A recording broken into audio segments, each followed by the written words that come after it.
Hello again everyone, this is Natsu. In this video, I would like to speak to those of you guys who feel like you've lost sight of what you truly love in life, or who are not sure what your passion is. Let me start with a simple question. If someone asks you, okay, tell me about your passion, anything you love in life, would you be able to speak about it with confidence? I think when we were young, it naturally came to us. Do you remember Friends book? I don't even know what it's called in English. You know, those little booklets full of personal info. You write your name, address, number as well. I'm pretty sure if they had asked you, hey, what's your password for your Amazon account, you wouldn't have minded sharing it. I'm just joking. But, you know, we knew what we wanted and possibly we knew who we were too. However, as we get older, I think things like productivity and efficiency and what else, social expectations and all those grown-up stuff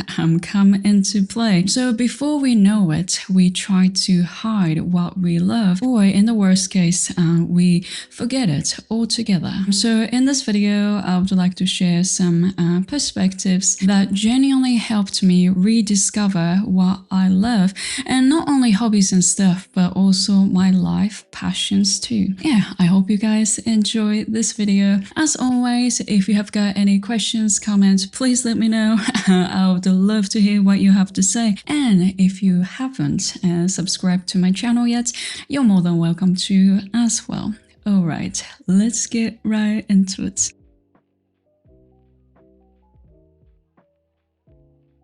I've taken a couple of psychology courses online and I learned heaps from them, and they often inspire my video ideas too. And recently one of the lectures touched on this idea of ikigai. I'm pretty sure this word is universal now, so I don't even have to explain it. In short, it's a sense of purpose. So if you let me summarize the main point of the lecture, even if we achieve something like money or status, we often feel empty inside. Even though it looks like we are doing what we love and we are surrounded by what we love, unfortunately, we can't get happy in a real way. So we need something else to be happy, or rather fulfilled in life. My lecturer, who is a professional counselor as well, mentioned that he has met so many successful people who carry a deep, like ocean deep sense of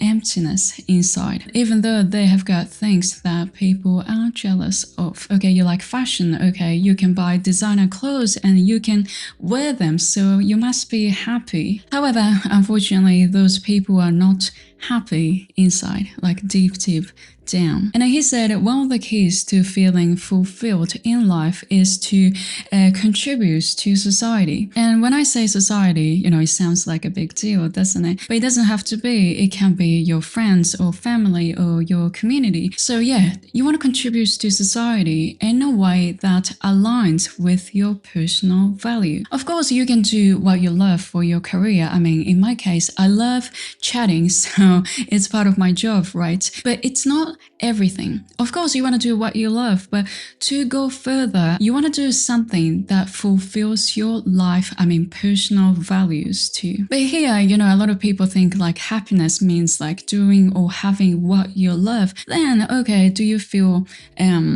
I don't know, good about your life if you keep like watching Netflix like all day, or eating snacks, or my favorite snacks like corn potage or something like that all day? Do I get happy with my life? Probably not. So now you need to understand that happiness and fulfillment in life are not exactly the same. It's not only like sheer pleasure, if that makes sense. And I was like, oh, it's really interesting. I really want to talk about it in my video, because I feel like a lot of people are feeling like stuck in their careers, jobs. And you go like, yeah, I can make money, but I'm not sure. Like, you know, I don't really feel like motivated to wake up in the morning and, hey, I'm gonna do this and all that stuff. So yeah, now please give me a minute to explain myself. This video is mainly about like careers, like to find your dream job or like your life passion and all that stuff. But from now on, when I say passion or job, I don't necessarily mean like paid jobs. You might be raising a kid at home home. You might be a frita like me. I'm doing bits and bobs. You might be a student, you're studying, or you might be taking a break from everything from life. It's all good. So when I say job, it includes everything, literally, like house chores, studying, or taking a break, filming a video, or sipping a coffee or something. It doesn't matter. So anything you do every day, it can be a job. Anyhow, I'm gonna tell you there is an interesting idea to find your passions. That is, find what makes you outraged or makes you completely nuts. Imagine your friend chucked a plastic bottle in the general bin, even though there is a recycling bin right next to it, but your friend chucked it away, right? And then you feel a flash of anger, like, why did you do it? Or probably you feel frustrated when you hear news about utterly insensible people who don't seem to care about the environment. And that irritation might not just be stress. It could be a signal for something deeper. Probably you hold a strong value around protecting the environment. So behind your anger lies something you deeply care about, something you want to protect or protest for. You know, anger is such a strong emotion. I think a lot of people see it just as like a negative consequence. So the stronger your anger is, the stronger your desire or your passion to flip the situation is. So that might point you towards what you actually want to do with your life. Remember, you can't be happy just doing what you love. I mean, Netflix or lying on the couch and, checking Instagram and all this stuff. Yeah, it might make you happy temporarily, but if you want to feel fulfilled, if you want to feel ikigai, you want to find something like this. You want to do something about it. You want to take an action. So what I'm trying to say is passion often hides in unexpected places. Now I'm going to share my personal reflection. It might be a sensitive topic, so I'm trying to be careful with that. So for a long time, I've got this weird, actually very strong, deep anger towards adults, including myself, who take out their frustration on kids or animals. It winds me up so much. The funny thing is, it's not like I've got some friends, irresponsible adults around me. No, all my friends are beautiful, and it's not like I see, that sort of news all the time. But when I'm doing house chores or thinking about something or walking in the park, I suddenly start thinking about it, and it winds me up just so bad. And I start getting angry, and I start a dialogue in my head and start talking to my imaginary friend and all this stuff. So, I said it can be a sensitive topic because I don't have kids at all. So I never understand how it feels like to raise kids. It must be difficult. Even when I say it, it doesn't sound convincing, does it? However, I think we all know that, child abuse or animal abuse are not never acceptable. And I think we all used to be kids, so we understand what it feels like to have grumpy adults in the house, and they control the house and destroy your whole day, right? So yeah, personally, I've seen how childhood experiences can leave long-lasting scars. Actually, the reason why I get so furious about it is, someone close to me is struggling right now. He's still carrying daddy issues or mommy issues, still. And I can see that his potential, his talent is even stifled from his trauma. I just feel bad for him, and it genuinely, it's just, it hurts me a lot. Anyhow, not only in family, but also in school too. In Japan, I think physical abuse was used to be acceptable to some extent. So I didn't experience it myself, thankfully, but I remember there was a boy in my class, and he was grabbed by the neck and thrown by our teacher. And I will never forget the fear in his eyes. It's not acceptable acceptable. It was not necessary, but it was called discipline back then, right? Anyhow, as I said, I start thinking about it, and sometimes when I hear the news, I get angry out of the blue. And then I realized that there is a strong part of me that wants a different type of world. And I know that my contribution is going to be really small. My contribution isn't through parenting. However, I have a hidden passion, and that is sharing mental health or well-being. It's actually my passion because I do believe that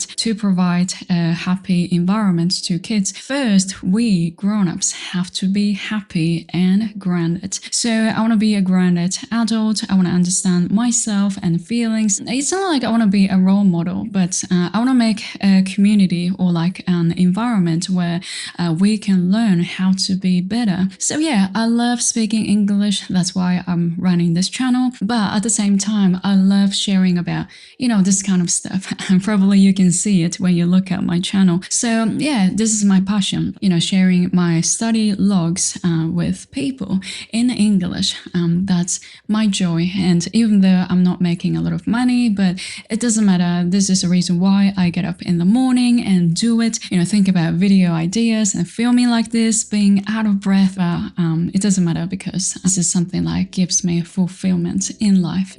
I enjoy my job and I love my life. And but what I'm trying to say is it all started from my anger. It may surprise you, but the topics that makes you furious or uncomfortable, heated, it can be the answer for your life passion. Ikigai. So it can be the clue to find what you feel passionate about in life. And I think each person has got something, different. It might be about art or lifestyle, environment, education.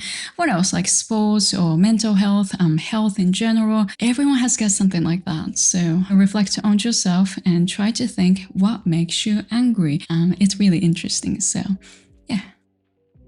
now let's move on to the second topic. So when it comes to discovering what we love, more like a hobby way, I feel like we tend to pick something that other people love. It's not necessarily what we truly love. I'm not sure what you think. In other words, sometimes we think we love something because it's popular. As an example, when I was in a kindergarten, I wanted to be a police officer. And then when I was in year 3 or something, I said I wanted to be a dog groomer. Still, it's not a bad idea, is it? But the thing is, I had never had a dog back then in my life. So did I actually want to be those? Unfortunately, no. So then why the heck did I say, oh, I want to be a police officer? Well, because my friends said so. And in my 20s, I noticed that people were often talking about traveling, or they seemed to be talking about like next holiday destinations and all this stuff. I don't hate traveling.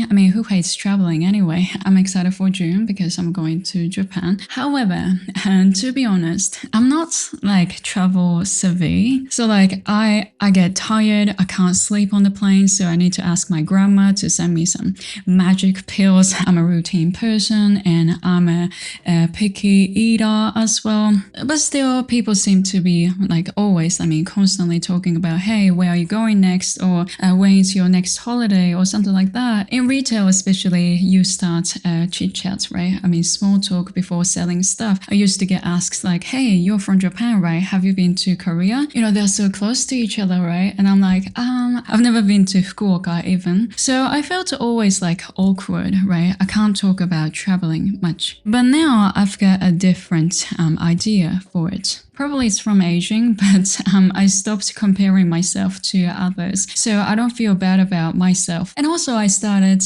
appreciating small things in life. For example, I'm a morning person. I love morning, like everything about morning, like it makes me happy. To be honest, I love waking up. I know I'm such a weirdo, right? Like I love waking up in the morning because as soon as I wake up, I go like, what's waiting for me? Like I get excited for the day and I like getting up and open the window and feel the fresh air, enjoy a glass of water, like fresh water and go for a walk in the morning. I love it so much. I like breakfast too. I like having tea too, like so many fun things in the morning. So I would say until 9 o'clock, I get like, I don't know, 20 things that I love. So my life is full of like blessings. So yeah, what I'm trying to say is your hobbies don't have to be like something photogenic or something has a name or has got a hashtag. So if you feel like you don't have any hobbies or things you like, it could be because you're seeing only things that have a name or have got a hashtag or have got something like, you know, people talk about. However, if you start appreciating small things, I'm pretty sure you have got some. And I think it applies to careers too. Like something you want to do, you feel passionate about. It doesn't have to be like photogenic or something